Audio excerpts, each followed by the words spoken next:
My name is Margaret Skenandore. So that leaves me 86 years old.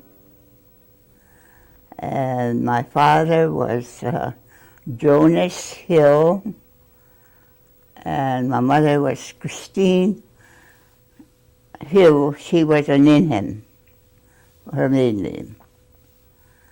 And I had, there was 11 in the family, and there was only 3 of us left. The rest all died. Some when they were born, some when they were in their teens, and I knew my grandpa, Cornelius Hill. He lived in Allegheny. He had a little store, and that little house is still up on the corner of the old Seymour Road. He had a little store. He had like groceries, people went over there and bought stuff. And he had a big case of where he kept his apples and candy and stuff like that. So I used to go up there every now and then and fill my pockets up with candy. I was about 5 years old then. And my grandpa was 77 when he passed away. And my dad took care of him. He had a team of horses that he had, and he sold them, used it for his burial. And then his brothers, there was William Hill and Aaron Hill, John Hill, and my dad, Jonas. There was 4 of them. And then the girls was Rachel, Sophie, and Sophie, 3 girls. So that was 7. He had 7 children. So, but I didn't know my grandma because she was already passed away. But my grandpa brought his children up. So then from there, my dad took care of my uncle. Used to live right across the river from our home. He lived in a log house. So did we. We had a log house too. 2-room. Where was your home located?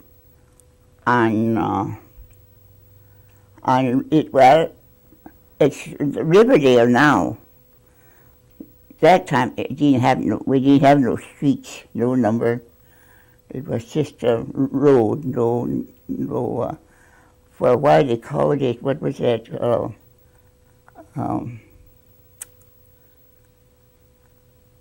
There was a name for that. County, the other one is County U. That's Allegheny. I can't think of this one here, but it was just... I think it was J. Huh? I think it was County J. Yeah, it was County J for a long time, yeah. So we lived there. I grew up at this place where I was raised, and then I was 7 years old when I came down here to go to school. At the mission? At the mission. I was there until I was,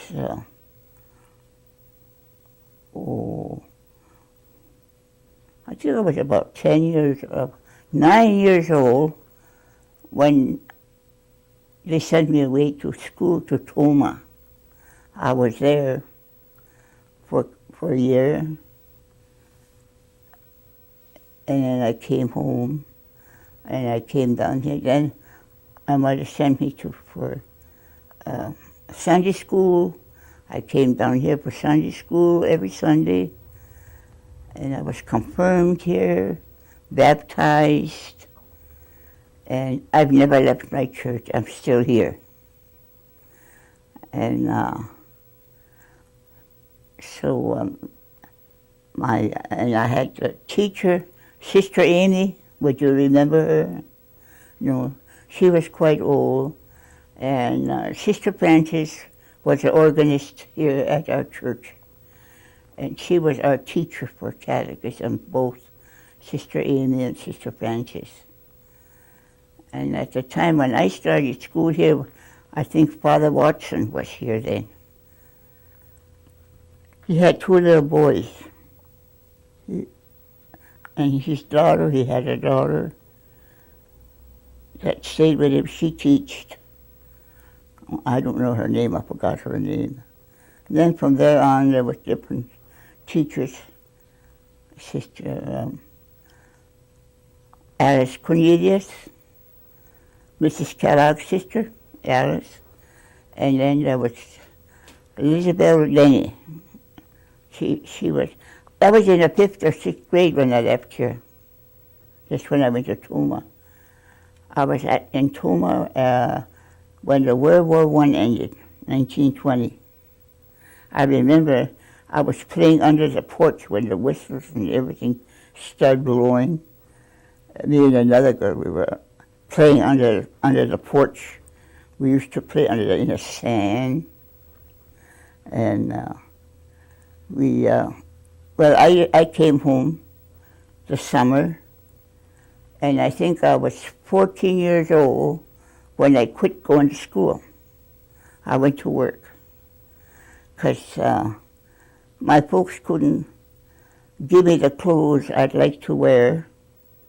The kids used to make fun of us because some of us kids were poor. We didn't have good clothes, you know. And so I didn't like that because they made fun of us. So I went to work. And my first place I worked was the Beaumont Hotel.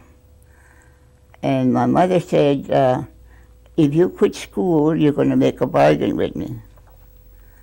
I said, okay, whatever it is, I'll do it. But I'm going to quit school. So I quit, and I got started. I worked and I wasn't getting much. I think I got $23 every 2 weeks. So I had to give my mother half of that money, what I made. And I was just lucky I didn't have to pay board. I stayed with my uncle, was living in town. He says, I can't charge you if you have to give your money to your mom. I says, I came to work, I want to get me some clothes. By them days, clothes was cheap. You can buy shoes maybe for $2, and stockings maybe 20 cents. Well, everything was cheap them days. Well, it didn't take me long to get my clothes, and I could buy something for my dad, my mother, maybe a shirt or a dress, two something for a dress for my mother, and shirt maybe $1.98. Cheap, it was cheap. But anyway, I kept on working. I worked there 4 years with my little check every 2 weeks. But I had my meals there too. I ate there. So, and then from there, I quit. And then I went to the Art Fellows Home. I worked at the Art Fellows Home in town. It's a home for elderly people and orphanage children. It was nice. I liked it there. We had our own room. But the only thing I didn't like about it is we had to get up early on Mondays to go do the laundry, 4 o'clock in the morning. And when I was there 2 years, then I worked at the Brown County Home. I was there 3 years. There I stayed there too, stayed right there. Maybe come home once a week, a month. I still was sending money home to my mother. And, well, I think, let me see, how old was I, 14, 15, 16, 17, 17. Anyway, I quit and I went to Chicago. And I worked there private home. I took care of two children. These people I worked for, he had about 4 or 5 theaters in Chicago. So when I had my day off on Sundays, they take me, and I was in the theater all day. In the evening, they'll come pick me up, because I didn't know Chicago. I was greenhorn, you know. They picked me up. I was satisfied I didn't go nowhere. And once in a while, I came home. Like 4th of July, I came home and I went back to work. Well, finally, I got sick of working. I wanted to stay home. I think I was, how old was I? I'm trying to think how old I was when I quit. I stayed home anyway, and I worked around here and there. I worked at the Seymour factory. I worked there 2 years, and I worked at the Green Bay Larson's. I was all over working. And finally I had, I messed up with myself. I had 2 boys before I got married on a reservation. I had Kenneth and Johnny. But their father I was going with, he got killed in an accident. So we were going to get married, but he got killed. I think he got killed somewhere in Freedom with a car. So I had those 2 boys, and I knew his mother. She was from Kakana, and she was very good to me. She helped me with the kids. She gave me money for the children, the 2 boys. So then finally I got married. She didn't give me no more money then. But anyway, I got married and I had children up there too. Who did you get married to there? Gus Cohn. And he died, he got killed. He got killed up there too. They were delivering, he got killed in January, and that jail was kind of a downhill. Anyway, they were delivering coal, and he was holding that chute open. And this guy was the driver. He told him, "Get out of the way." He says, "I can't hold my truck." He backed up, and he wouldn't let that chute go. He just hung on to it. He got crushed to death. So that's how he died. So I was a widow for a little while, and then I got married again. And I married Ernie in 45. And I had 1 girl by him, and that's Yvonne. So that's the children I had. And then I started working again. I worked at Esther Hotel.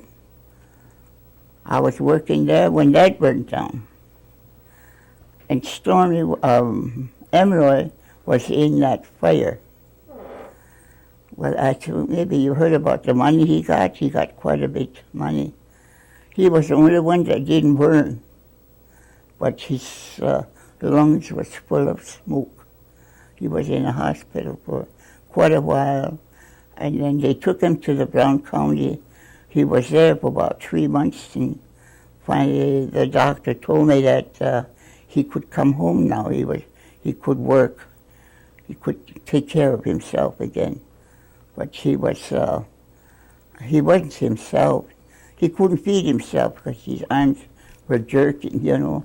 So I used to have to feed him, help him feed him and help him dress and everything. And finally he was getting better right along, and finally he went to work. He worked for Stritt for many years. So then all the other kids, they got married, left. Johnny married, and He was in Cleveland, Ohio. I think he was there for 20-some years before he came back. But he had a family. All his boys are all grown and married. And then the girls, they got married too. So then I was left alone. But my grandchildren come to see me. And then I got a job. After the hotel burned, I worked at the Grand Care. That's on this, what street is that on? Military and,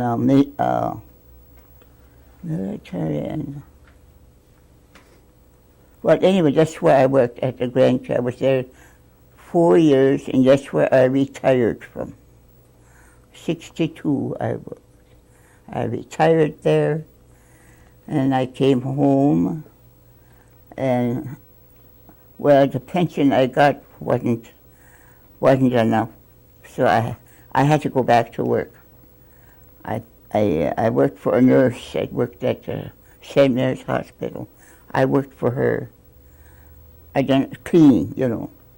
I had different places to clean. So then, I worked there quite a while, doing this and that. I had my garden to take care of. I planted. My brother and I was living with me, so he done all the planting, took care of everything. And my sister, she was married. She lived in Fond du Lac. Well, she used to come out and visit me once in a while. Took her vegetables from my garden. And so I thought I'd done pretty good doing this and that and to make my living. So finally in 1976, I was elected for commission. And I was there. I just went out of there in 1983. Was it 83? No, I just was out of there, 4 years out of the center. That would be in 90s, wouldn't it? 90, see, Wendell was there then. Anyway, I got a job there. We was elected. There was 9 of us. Hurley Parker and Chester Smith and Trisha Melcher, Evelyn Cornelius, and I think there was 9 of us now. I can't remember. Eleanor Cornelius was in one of them, and that was an interesting place where I worked. I enjoyed it, and we had meetings once a month. We didn't have no regular place to have our meetings. We were going all over, and we have it at the Methodist Church, Site 1, at the elder buildings, you know. So one day, Hurley came down to my house, and I said, Hurley, I says, would you do something? I says, I think we could, you can go down there and see Purcell, ask him, what is he going to do with that Lutheran church? If he could, if whatever they're going to do with it, could we come in there and have our meetings or fix it? He said, I'll go down there right away and I'll find out. So he did.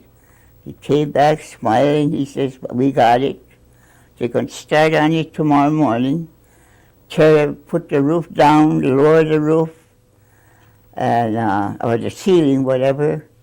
And they put bathrooms in there, men and women's bathroom. They fixed that little kitchen I had up there where the altar used to be. But they kept that state there. But it was a lot of fun to start something from the bottom with nothing. We didn't even have a shovel or an axe. But Hurley had an old yellow truck, was barely running. So anyway, he said, you take care of the building, I'll do the work outside. So he fixed his truck up. Somebody helped him fix his truck up. We got it running. He had to put a sign up. He wants men to come and donate their time to cut wood. So we were working for the elderly people, so we could help them when they wanted wood or anything they wanted. So we were getting along, but we didn't have nothing to put in that church. We didn't have no table, no chairs, no nothing. So I went over across the road and I asked how could we get in touch with the Mormons. Their tables, we used their tables in that church while we got going. I think I got 6 tables over there and all the chairs. And we started to have our meetings there, and every time we had a meeting, we cooked. We had a meal by ourselves, and it kept getting bigger. It kept getting bigger more and more. And finally, I really started to cook on Wednesdays. I used my own money, my Social Security check, my little check. There used to be a guy that came from Warsaw. He brought me vegetables. He brought me potatoes, 100 pounds at a time. There used to be a little basement down there. We put the potatoes and carrots and cabbage and stuff down in there. So I had vegetables. We ate. I cooked dinners on Wednesdays, and I only charged $1.50 for a meal. Some didn't have no money, the old people to come there to eat, but I said, you eat. Money or no money, you will eat. So that's the way we got started. We kept going. My little place was getting too small. People coming, and pretty soon they were sitting on the floor just to eat, or they'd have the box or something to put their plate on. But we got going, and finally we had these people, the head ones for the Commission on Aging, came out from Fond du Lac. They came to visit us, to see how we were doing, and then they started to tell us what is a Commission on Aging. Well, I had an idea, but I wasn't sure. But I heard it was the one. He told me that would that be like helping the old people, stuff like that? He says, yeah, that would be it. He says, and I understand you're doing fine here. You're doing the way you got started. So I said, my place is getting too small. So we asked if we could get an addition on. Now this was in the 80s. So we got the place. The tribe put an addition on there for us, for 100 people. Well, you see how it is now. That's the way it is. And I was getting proud, I was getting proud of myself, pushing. I wasn't alone. Hurley helped. Him and I worked. We were a good team, worked together. Chester Smith, all the others. We had meetings. And Halloween come along, I had a party there, Halloween party, and any holiday I had, I always had something going for the old people. And they liked it, they enjoyed it, So, and then I had Woody come to play. Every time we had our dinner on Wednesdays, he played there.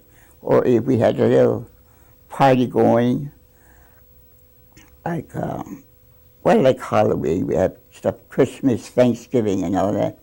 Well, Woody is still with us. He still plays for us. And after we had that dining room, and then this lady came from Milwaukee. She worked for the elderly in Milwaukee. She's Oneida, but she's married to a white man. So, he had a stroke, so he wasn't working. He couldn't do anything. So he was getting some kind of pension. And anyway, she came to see what it was like. She was good. You know her, Rose Reger. Yeah, she was good. She was really good. Now, Margaret, she says, you got to tell me what I'm supposed to do. Well, I coaxed her along, told her what this and that. So one day, on a Wednesday, I says, why don't you go down and see the tribe and ask them, see if we can't get a dining room, put tables in. Yeah. I'll go down there. She says, I don't know how I'm going to make out, but I says, you get it, just ask. I says, you know what Purcell said? If you want anything, just come and ask, and we'll do it for you. And I knew all along she'd get it. She come back, she says, well, we got it, we can go tomorrow. I said, okay, we'll go tomorrow. We got those tables in Appleton, 16 tables, chairs and everything. And we got a coffee maker and everything there.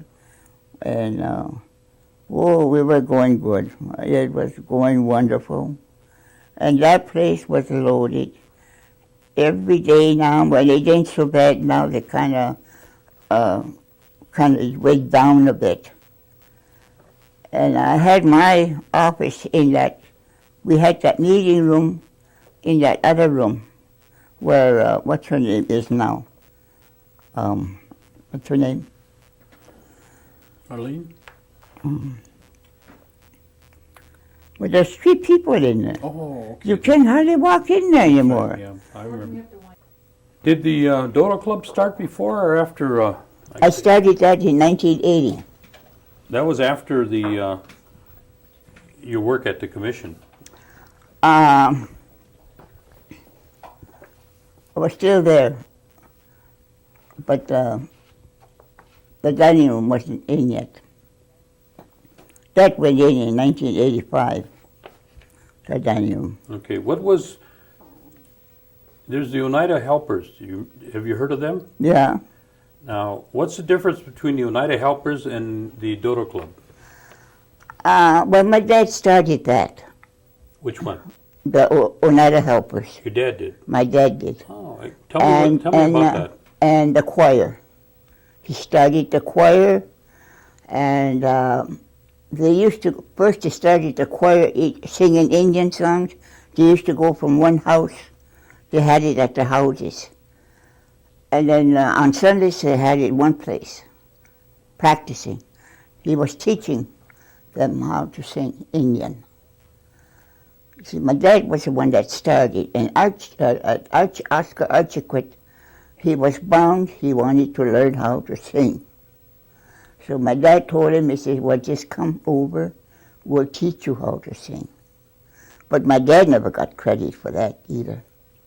That just went on, And he taught them all. I was just reading in the book where these books they made where Eddie Metoxen and Nelson Cornelius wrote those songs. I was just reading it this morning because Brian's got one of them books, hymn books, Oneida Indian singers. He sings with them. He's trying to learn how to sing Indian. So I was looking at it, and that's where I seen it. Nelson Metoxen. Well, this group my dad had, he had Nelson Metoxen, Eddie Metoxen, Alec Cornelius, Comedeli and his wife, Joel House and his wife. Oh, he had a lot of singers. He had good choir, very good choir. They went to homes, funerals, sang. And but they got good choir now too. They have. But it was nothing like when my dad was living.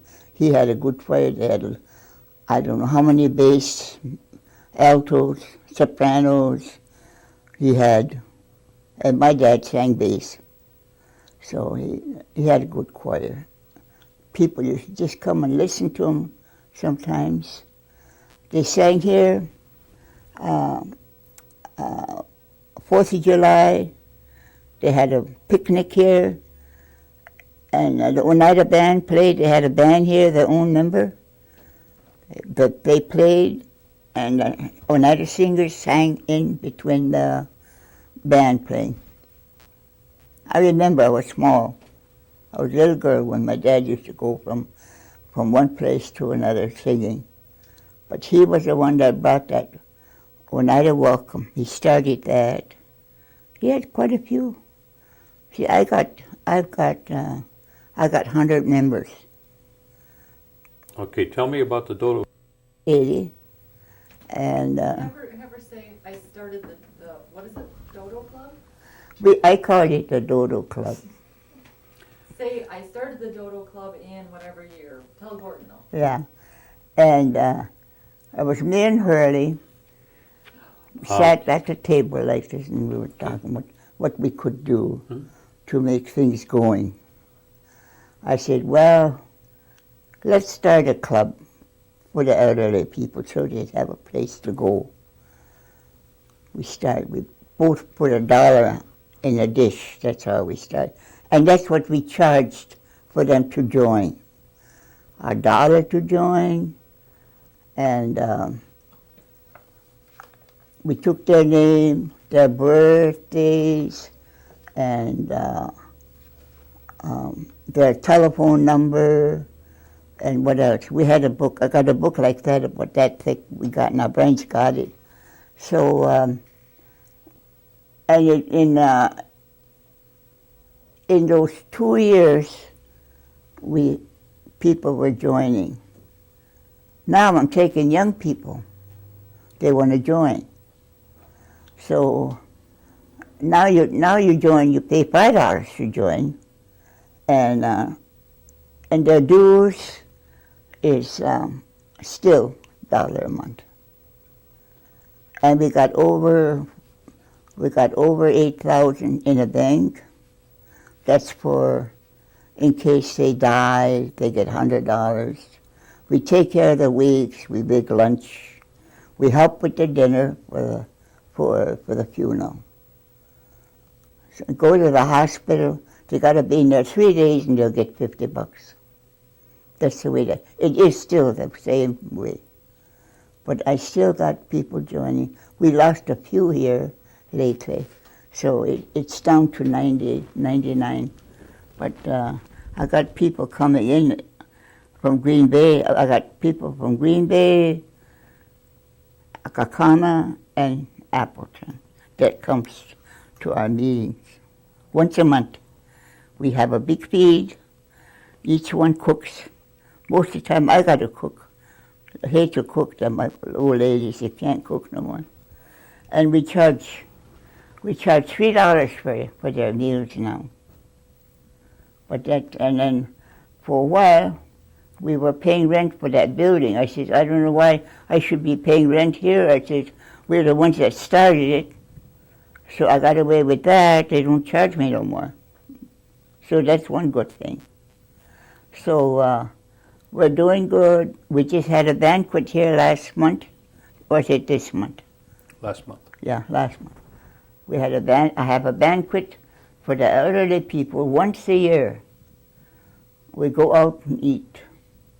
Different big nightclubs. And they like that. And every day when we have our meetings once a month, I got a lot of door prizes. I give door prizes, like towels. I spend money on that.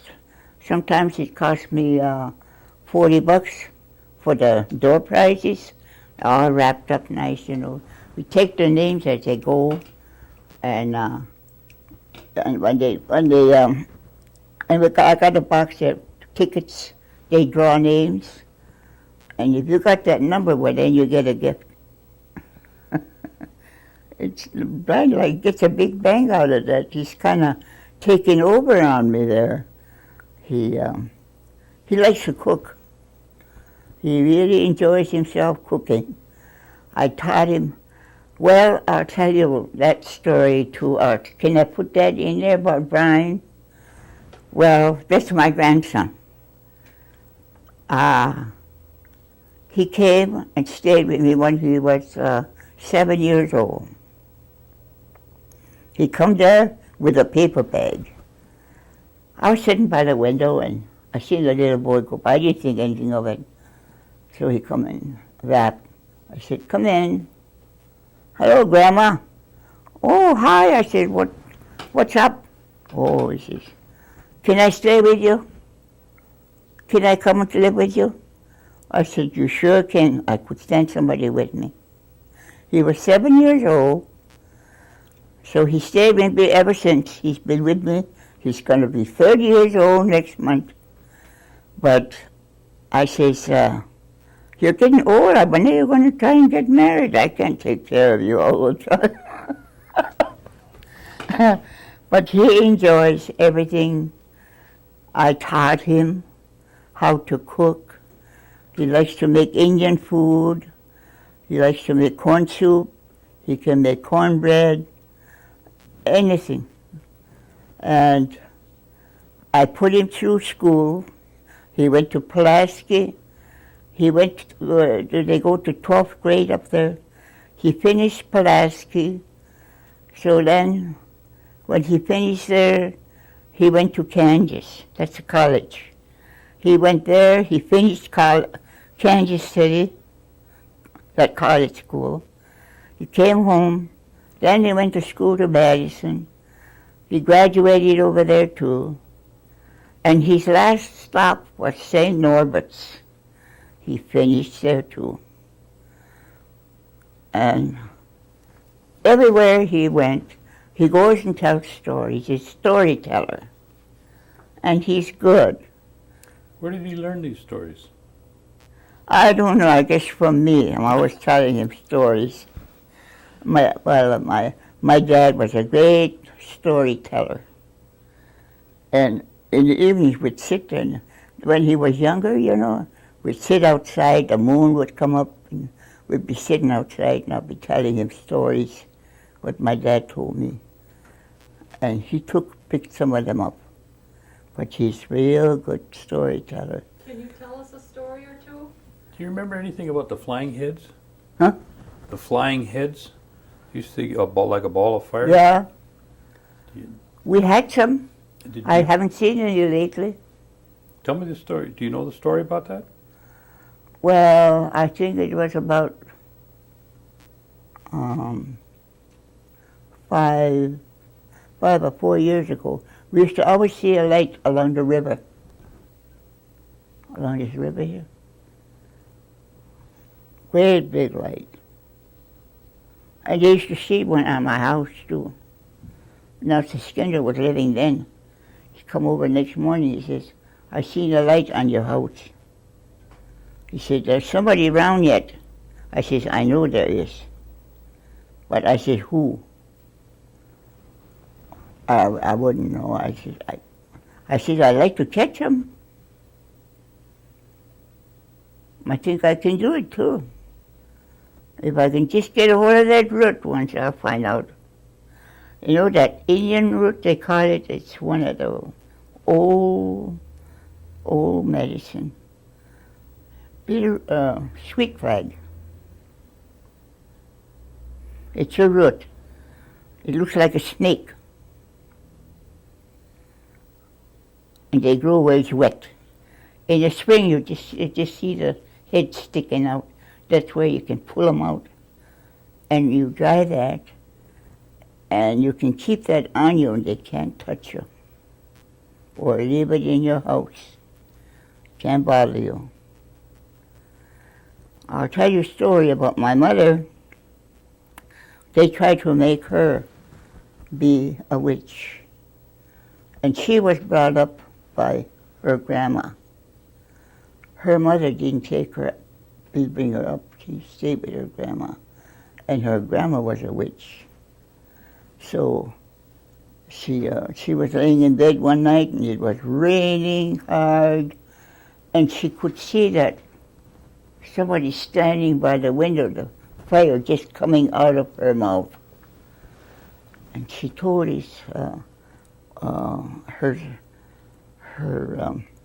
I think her aunt was living there with her, with the old lady.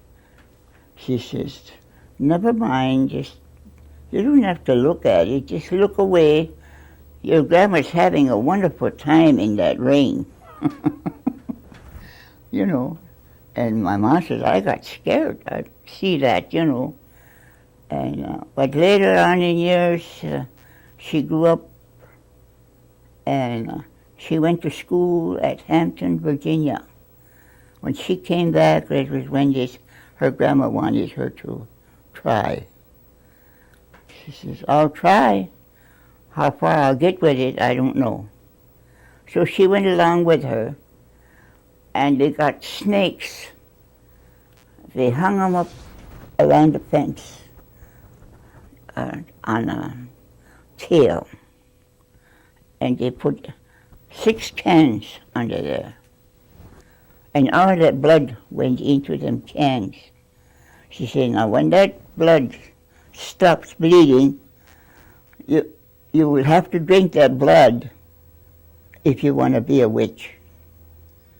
Oh my gosh, my mom, I can't do it.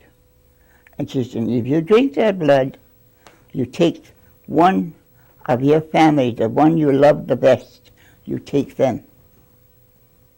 My mom couldn't take it. I can't do it, she says. I quit. That's as far as she got. But there were some awful witches around here years ago. Real bad. They were real bad. Did you ever hear about the St. Vitus dance? Yeah. Can you tell me anything about that?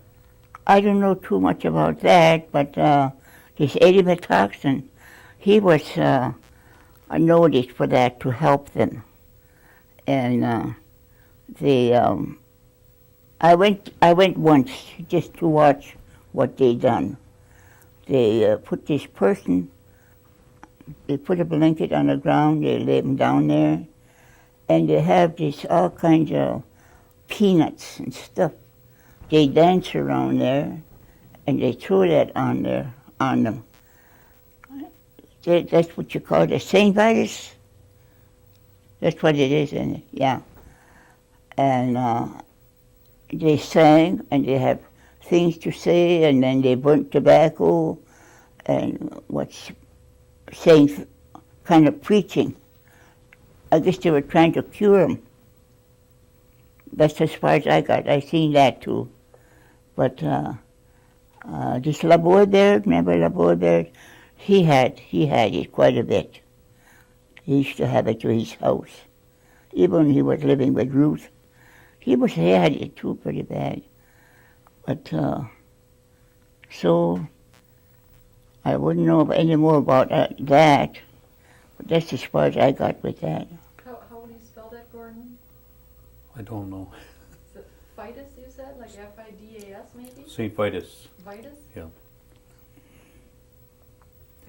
What about any other cures that your parents dealt with when you were young? You didn't go to Green Bay to the hospital. They had to care for you at home, I'm sure. Did they have any special remedies that they used that you can remember? Any medicines? My dad knew some medicine, quite a bit. But my dad had an operation just once. He had a boil on his neck. And this Father Vicious used to be a priest of the Catholic Church. They were great friends, and he helped him. He took him to Green Bay to the hospital. He had an operation. They cut that cow, it was a carbuncle, they called it. They cut it out. It was in the winter time. And And it was, we couldn't go see him because we haven't got no car, no way to get there. So he just stayed there until he got ready to come home. And he walked home from St. Vincent's back home on a railroad track. We could see him coming. Somebody was coming down the tracks. It was in the wintertime, and it was snowing. And here he had this Father Bishop's fur coat. It looked like a teddy bear was coming down the road. He had his fur coat on, and his head was all wrapped up. But he got home, he was all right. And he was telling us, he says, I was just wondering, he says, if I'll make it. Because the doctor says, it's snowing. Oh, he says, I'll make her home. I'll take the tracks. So he come home on a track. And that's good 10 miles. Yeah. Well, when you were a young girl, there were no automobiles around? No. Well, even when I was going to school here, the only man had a car was Nelson Metoxen. And who else would that be later on in years? Amos Baird, my uncle, my dad's sister's husband, Amos Baird, he had a car. Well, did your dad have a team of horses? Yeah, he did have a team. He used to farm a long time ago. Did he have a big farm? Well, he had a good-sized farm, because my mother had the money. She, you know where that our store is now? I call it our store. It's on Mason. She owned that land where all them stores are. By West Wind? Huh? By West Wind? Yeah. She owned all that land. So she sold it. Is that what they call the Summers land? No. No? The vegetable, you know where the vegetable store is? Well, all them stores in there. All the way up to Sam's Club. All in through there, she owned quite a bit, 80 acres in there. And she sold it. So then she bought a team of horses for my dad. I remember, because I used to help. I think she had land near Elm Tree. She had land over there too, and that's where he farmed. And he had 2 white horses. What was your mother's name again? Christine. Christine, and she was a... She was a Ninham. Yeah, okay. Yeah. And your dad did quite a bit of farming then? Oh, he did quite a bit of farming until later on in years, until he kind of quit. And they moved back to Oneida, bought that little log house by Kings Road. I think it was a small. When my mom didn't like it there, so she bought this house, logs from Margaret Skenandore, his brother. He used to live down in the field right where that spring is. There used to be a house there. So she bought that and they tore it down and built it by where we lived. And I was a baby then when my mom used to tell me. That's where I grew up, in the log house, 2-room. Tell me a little bit more about your grandfather's store up on Seymour Road. Oh, on Seymour. When did he start that? Oh, he started that when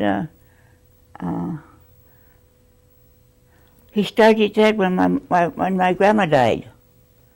She died of childbirth, and he had all those kids, you know. But it was some of them. I think the girls were married, all but the boys.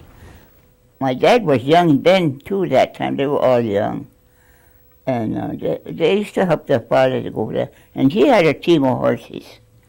He used to own that land up right in that corner, all the way up towards, you know where Louis Williams used to live? In there, all in through there, he owned that land. and he farmed, and the boys helped him farm. Finally, he quit farming, and then he ran that store. How long did the store last? When did it stop? Till he died. When was He it? had that store when he died, so my dad had to get rid of it. What was the name of the store? It was a grocery store. It was a nice grocery store. Somewhere like Chicago Corners, he had everything. Everything you can think of. He made his own salt pork, and he had flour and potatoes, whatever you wanted, he had everything. He used to have a porch around that store then, in that house. Porch all the way around the house. Is her moving back and forth? Is that You can't really tell. it's not bothering it? Okay. Does it bother? Well, I didn't know if it making a difference on the film. Oh. When you were growing up, did your mother have any special stories or crafts or basket making or rugs? No, or my mother weaving? used to sew for Mrs. Webster. They made laces. Would you remember? They done a lot of cut work. That's what my mom used to do. She sewed a lot. Did she teach you how to do it? I wasn't interested. I wanted to play when I was small. What about any other craft work like basket making? Did you ever do that?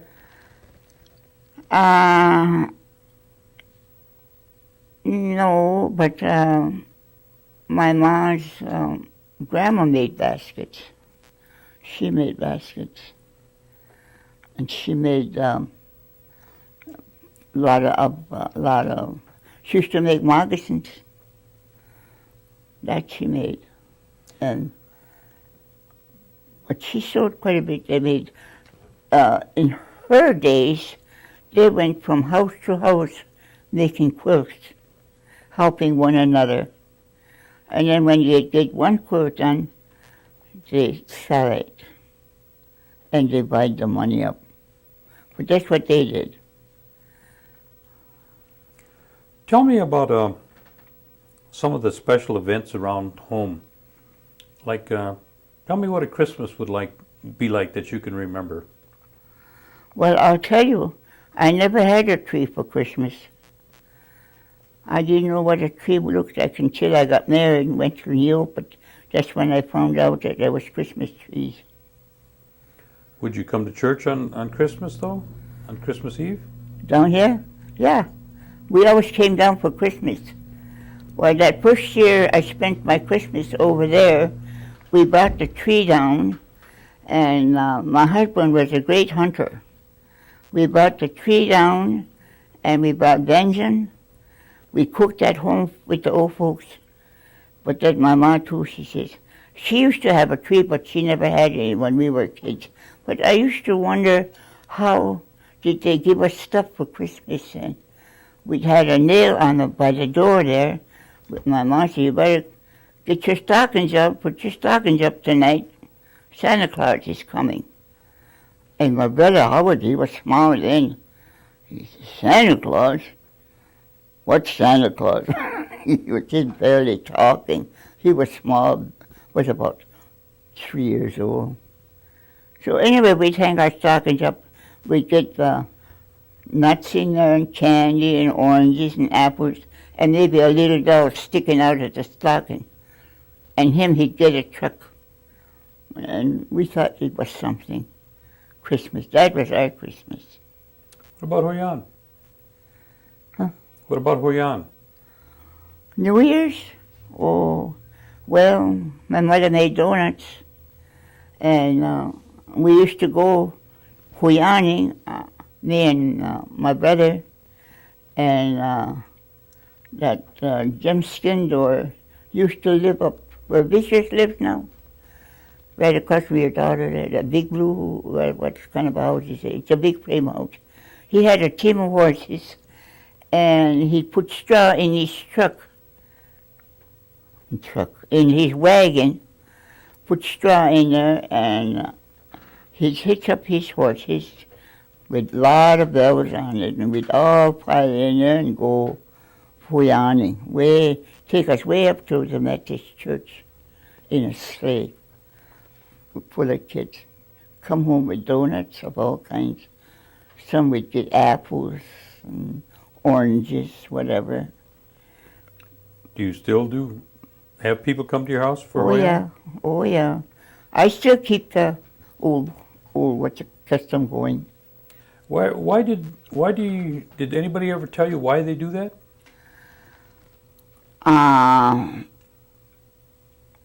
As far as I could remember, my dad would tell my mom, well, he says, New Year's is coming pretty soon. And he says, are you going to make donuts? Oh yeah, she says, I'll make some donuts. But they never said how did that New Year's ever come out. Did you ever find out? I've heard stories. But, Yeah. Well, that's the way it was long. That's all I got so far. They never really came out with it. And but I always went out for Huyan. And the kids, my kids all went out. So I had some for the week when Luella Benny died. Mm-hmm. They were fighting over it. Oh, the sweet corn? Yeah, No? I made a big kettle for it, and it wasn't enough. And them young kids come, did you make that corn soup? I said, yeah, I made it. How do you make it? I said, you got to work to make it. I said, during the summer you get your sweet corn, you scrape it and dry it. Mm-hmm. I said, you wait until it's good and dry and then you put it away. I still got about a half a gallon left. First time I ate with that, was with the Winnebagos, the sweet corn. Oh, yeah? Mm-hmm. But then my mom makes it and my Uh-huh. wife makes it too. My mom always dried corn, sweet corn. And she made soup out of squash corn when it's green. That's good too. You scrape it, you put beans in there and pork. How do you say that one? How do you squash say corn. that? Is there a name for that one? Let me see now. I'm kind of forgetting my language a little bit here. I don't talk Oneida anymore because I ain't got nobody to talk to. But sometimes I'm talking all by myself. I talk to Eleanor Cornelius. We talk Indian over the phone. Katong kalyakska? Uh-huh. Are you hungry? Hmm? Yeah. Yeah, I made, did you ever eat cornmeal dumplings? You didn't? We had some up here at Redstone. The old lady said, bring something in Indian, So Betty said, bring anything, whatever you want to make. So I made cornmeal dumplings. You make cornbread, they make them like cornbread, about that big around. You put beans in there, and you boil it in hot water, boiling water, like cornbread. And you can put butter on there, but boy, I like mine with salt pork grease. That's a funny outfit, but it's good. I'm a regular old Indian from way back. I can remember on the table, they're just taking like a sheet or a tablecloth and covering the table, Yeah. and the table was set all the time. Oh yeah. Is that the way?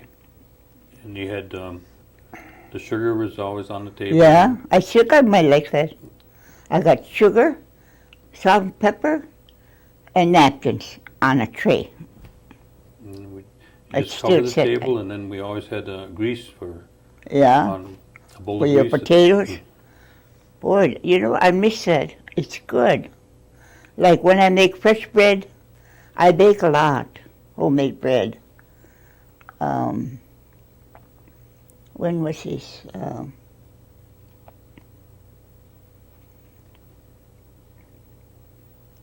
I made over 100 biscuits for Brian to bring down for his picnic. We had fresh biscuits. For the booyah. And what else did I make? Oh, yesterday I made, I was making something for him, you know. He brings it down, they have lunch. Oh, and he brought some of that soup down. That's where it went. I was looking for it this morning. I couldn't find it. He took it down there. But it's really good. Now, when you were at home, your parents always talked Oneida? Mm-hmm. I couldn't talk English when I went to school. I could talk. I couldn't talk Oneida. That's all I could understand. I know when I went to school up here at the Catholic school, I went there too. I got my ears pulled a good many times because I couldn't understand English. I didn't go there very long. That's when I got sent down here, mission.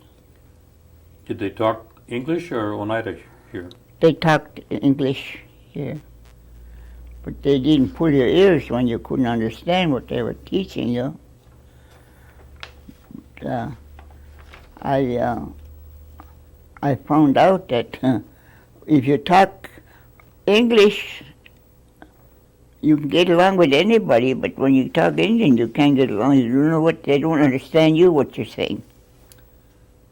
When your children were growing up, did you teach them to speak the language? None of them knows how to talk Indian. Kenneth does a little bit. He's the only one. Why do you think they never learned? I don't know, I never talked Indian to them. Because nobody talked English to me when I was little. And I thought, well, I wouldn't, I'm sorry that I didn't teach them. They're even them now, they wish they could talk Indian, you know. But Kenneth, he can understand, and he can talk a little bit. He can say, are you hungry? In Indian? Like Brian now, he understands quite a bit. I talk Indian to him. And he can talk Indian to the kids over here at the library, and he talks Indian to everybody that he sees. Like say, how are you? Skenandore. Sadong kayaks ko. Kadong kalyaks. Everybody knows what that is. Are you hungry? Were you ever involved in the tribal politics outside of working up at the with the Commission on Aging? No. Do you remember any of your parents being involved with the tribal government? Well, my dad was a cop a long time ago. A constable? Brown County constable. Constable? Yeah. And he was a fireman at the government school when the school was going. At the Norbert Hill Center? Yeah. Mm-hmm. Yeah, he was a fireman there. Do you know anything about that school? Well, I went there, but I didn't go to school there. My sister did. She went to school there, Tilly, but she'd run away. She used to run away. Sometimes my ma and I, we went somewhere one time. There she was home when we got home. My mother said, where did you come from? You're going to go right back. They stayed there, you know. She took her right back. She said, you're going to learn to stay there. I'll come pick you up when I think you can come home. Was the school closed when you started going to school?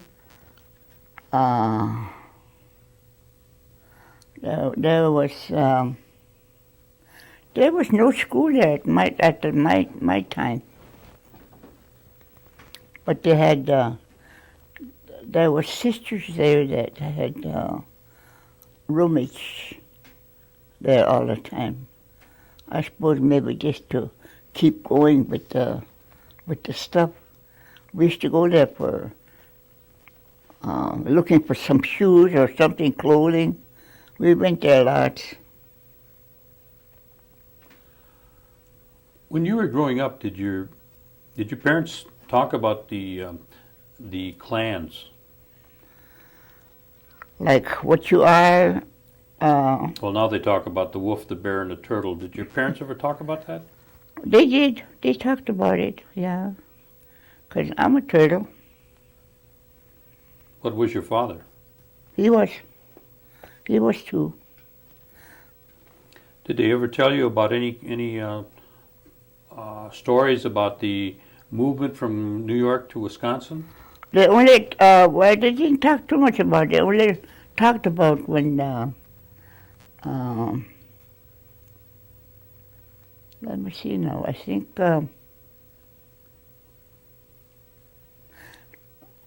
think my mother and dad came from New York. They were young. They were real young. And she said that they stopped, a lot of places where they just stopped, and they kept coming this way. And they stopped places where they cook in the woods, made fire and cooked on the way coming.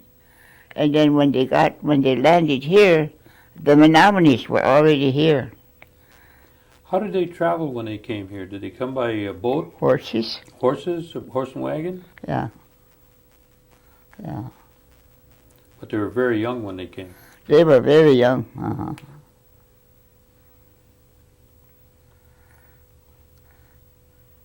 My mom was, she was like a little girl, I guess, about maybe 10.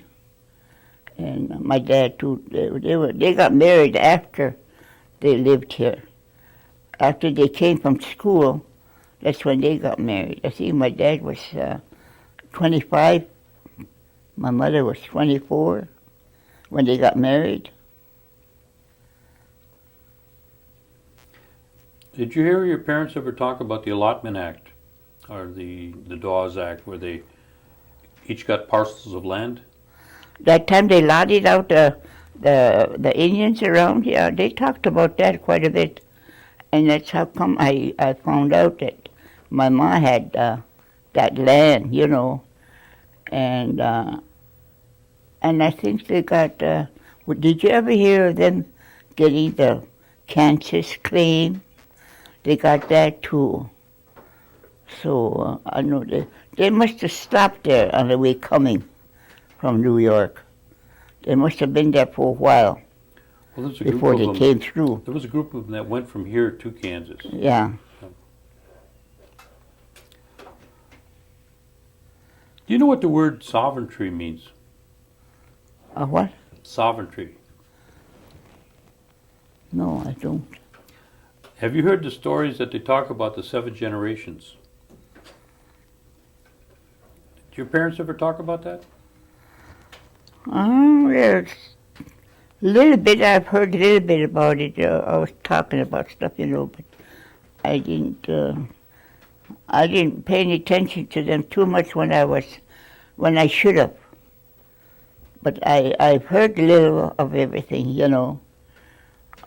In the evenings was mostly the time that they told stories about different things. Did they tell like a summer story and a winter story? Do you remember any stories that you can tell us? You mean what kind of times they had in the winter time? What? Any of them that come to mind for you? Oh, well, I know my dad used to go and cut wood, and we have to help him to bring it in, because he didn't have no horses, and later on, he had, my mom got rid of them. So we used to go right out in the back, and my dad had made a big bobsleigh with spokes on each end. We used to pile that wood on it, and we'd drag it and pull it home. That's all I know about way back when they were. What about, we were talking before about the ghost stories or the witch stories. Any of those come to mind? They used to tell stories about people that would change their shapes. Oh yeah. Well, I'll tell you one about New York, but that's the closest I can get. My brother, I had a half brother that was living up there, Clayton, and he was a night watchman at the mill. And where he lived, it used to be basketball. They played basketball there, so the steps was kind of high. So when he came home at midnight, he seen a dog about that big. He said, "There's no dogs around here that big."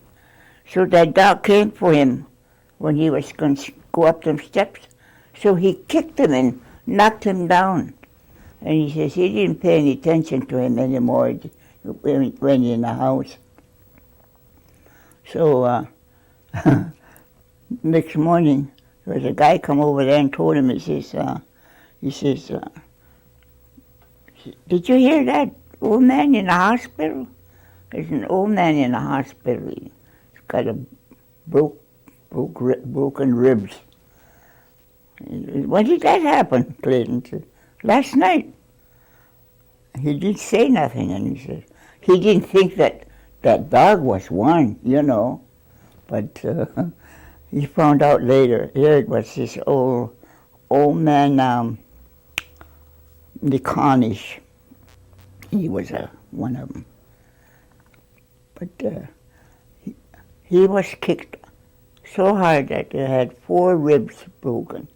Well, Clayton says, "I did kick that dog," and he went flying. He says he was going to bite him. "I kicked him," he said. Your mother and dad, they used to come to the Episcopal Church here? Mm-hmm. Did they ever tell you about gathering holy water for Easter? Well, we still do that. Did your dad? My dad did. Your Yeah. dad did, and Yeah. you still do it? Oh yeah, we still do it. We still got quite a bit this last Easter. What's the process for doing that? It's in my way of looking at it, it's the old way. See, we got a spring by my place. So Brian, he gets up early, and I think he brought in about 4 or 5 gallons here to the church for Easter morning. And we still got some. He took some out, put some in a bottle, and gave some to some old people, holy water. And he always had did you know that he kind of had a light stroke here just before Easter? He had one on the left side here. So I told him, "You can't talk when you're going to do that, You got to keep things to yourself." So that night, before he went to bed, I said, "Listen, Brian, when you get the water," he had these jars all ready. So I said, "When you get your water tomorrow morning, 4 o'clock, you must look around. Look at, see how it's foggy around the well." So I said, "You get down in there," I said, "and wash your face. Wash your face with that." I says, "And pray." So after he came in the house, then you can talk after you got the water, So I said, "Did you do what I told you?" He said, "Yeah." So I washed my face. He said that water was cold, but he says I washed my whole face. And he says, I even already, I feel different. I feel a whole lot different. So, but he couldn't smile there for a while. And he went to the doctor to see what was wrong. I forget now what they called it. It was a light stroke. And I think he had going too far with everything working. He still does. He still works too hard. He's got something going all the time. And I told him, I said, you want to be careful. I said, you're young, that could happen again. I said, take it easy, rest a little bit. I said, there's always another day coming. So he says, well, but he'll never lay, you never see that guy lay down or sit down. Going all the time.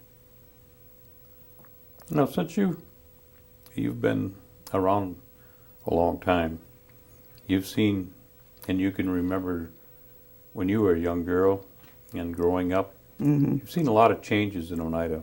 Oh, And you see what there is today. today it's terrible with the children. Now, what if you had an opportunity to talk to the children? What kind of guidance would you give them, or advice would you want to give them? Well, there's so many to tell them. There's a lot of things you could tell them. That a lot of these younger kids now, they like to go out and drink and smoke right off the bat. And they get in trouble. They'll go take somebody's bike around here. You can't have a bike. Just last week, somebody came up right to my house and took Brian's bike. And he had this, he hadn't used it. You remember that boy we kept? Quincy, what's their last name? His name is Quincy, and he's going to high school in De Pere. He's 16 years old. Brian kept him. His mother kicked him out, and we kept him. He came there in September, and Brian sat down with him and told him, he says, you're going to have to go to school.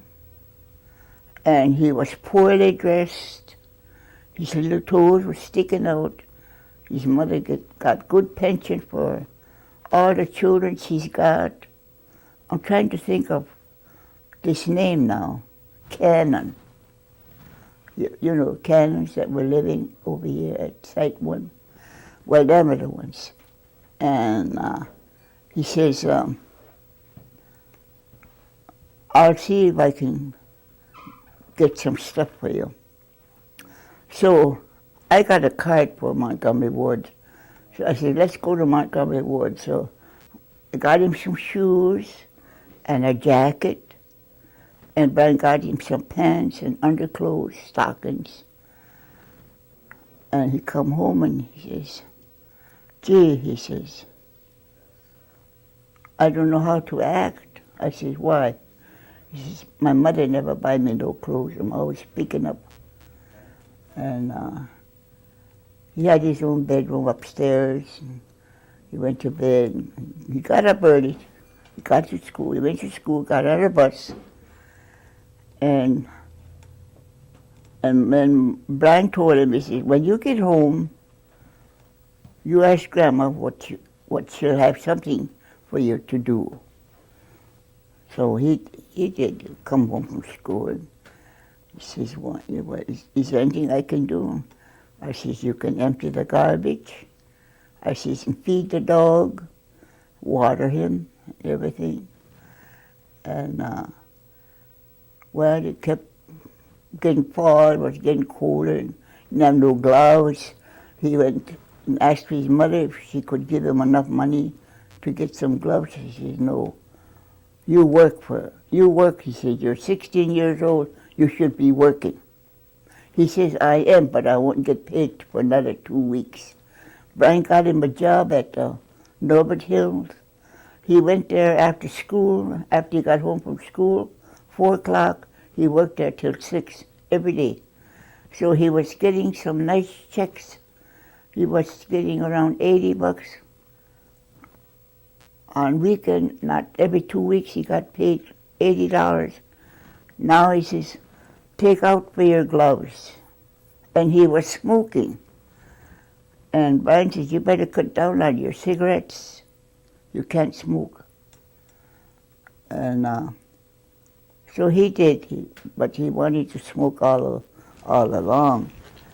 But he went to school. We bought him some more clothes. This time we went to St. Vincent's Paul. They got nice clothes over there for boys. I says, I says, Brian, you was brought up on seconds. I said, that's what I did. I bought you second-hand clothes. But I said, they look new. They went old. I said, but you looked nice when you went to school. He says, I know. I said, so that's where we're going to go with Quincy. So we went over there and got 3 pair of pants and shirts, some heavy shirts, and another jacket, cap. He never wore a cap. And anyway, pretty soon he was going along good, going to school, working, and we had a Dodo Club meeting on a Saturday, and he had just gotten through telling Brian, he says, I'm going to quit. He says, why are you going to quit? He said, it's not hard what you're doing, cleaning. And he says, you only got 4 hours, 4 to 6. You only got 2 hours to work. You better stick to it, he says. It's good for you to learn to work now and not wait till you're older. You'll learn. You're learning as you go to work. You're learning stuff. So he did, and anyway he quit the following week after. And then he was telling his friends he's going to buy a car. And he already had over 200 in the bank. So anyway, pretty soon his mother said, you can come home. And Brian says, well, I can't hold you as long as your mom said, you come home, you can go home. So he left. He didn't have no clothes when he came, but he had a lot of clothes for when he left. And so he was, about a week later, he called, he says, Brian, can you get me some money? He says, what do you want it for? He says, my mom wants money. They're living in town, So he says, well, how much do you want? He says, I want all of it, whatever's in the bank. So Brian said, okay, you come down and we'll go try it out. You can have your $200. So that's how far we got with that boy. He had a good start with him. And then he went to Racine, must have a relation over there. They kicked him out. I don't know what he was doing, but they kicked him out. Now he's back home. His mother kicked him out. So I'm just worried. He might come, ask Brian if he could come back and stay. And I said, no, that's enough. He didn't appreciate what we done for him. So now I says he can let him suffer it out. If he doesn't want to do what he's told, that's good for him, let him suffer it out. And maybe he'll learn better. So, what's her name was telling me a little while ago, he called and wanted her to go pick him up in town. He says, I ain't got no place to stay. He says, my mother kicks me out again.